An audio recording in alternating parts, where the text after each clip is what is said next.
মালয়েশিয়ার ফুটবলের সর্বোচ্চ নিয়ন্ত্রণ সংস্থা। এই সংস্থাটি 1933 সালে প্রতিষ্ঠিত হয়েছে। এটি প্রতিষ্ঠার 21 বছর পর ফুটবলের সর্বোচ্চ সংস্থা ফিফার সদস্যপদ লাভ করেন। এর পাশাপাশি একই বছরে সংস্থাটি তাদের আঞ্চলিক সংস্থা এএফসির সদস্যপদ লাভ করেন। এই সংস্থার সদর দপ্তর মালয়েশিয়ার পেটলিংজয়ে অবস্থিত। জাতীয় স্টেডিয়াম মোলো স্টেডিয়াম কেবাংসান হল বুকিত জলিল অবস্থিত। কুয়ালালামপুর মালয়েশিয়ার একটি বহুমুখী স্টেডিয়াম। 87,411 ধারণ ক্ষমতা সহ এটি দক্ষিণ পূর্ব এশিয়ার বৃহত্তম স্টেডিয়াম। মালয়েশিয়ায় এই পর্যন্ত একবারও ফিফা বিশ্বকাপ অংশগ্রহণ করতে পারেনি। অন্যদিকে এফসি এশিয়ান কাপে মালয়েশিয়া এই পর্যন্ত 3 বার অংশগ্রহণ করেছেন।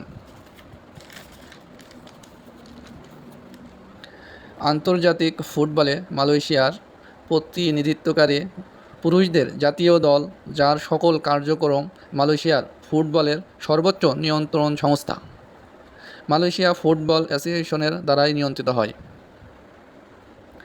এই দলটি 1954 সাল হতে ফুটবলের সর্বোচ্চ সংস্থা ফিফার এবং একই বছর হতে তাদের আঞ্চলিক সংস্থা এশিয়া ফুটবল কনফেডারেশনের সদস্য হিসাবে রয়েছে। 1963 সালের 12 অক্টোবর তারিখে মালয়েশিয়া প্রথমবারের মতো আন্তর্জাতিক খেলায় অংশগ্রহণ করেছেন। মালয়েশিয়ার কুয়ালালামপুর অনুষ্ঠিত মালয়েশিয়া এবং থাইল্যান্ডের মধ্যকার উক্ত ম্যাচটি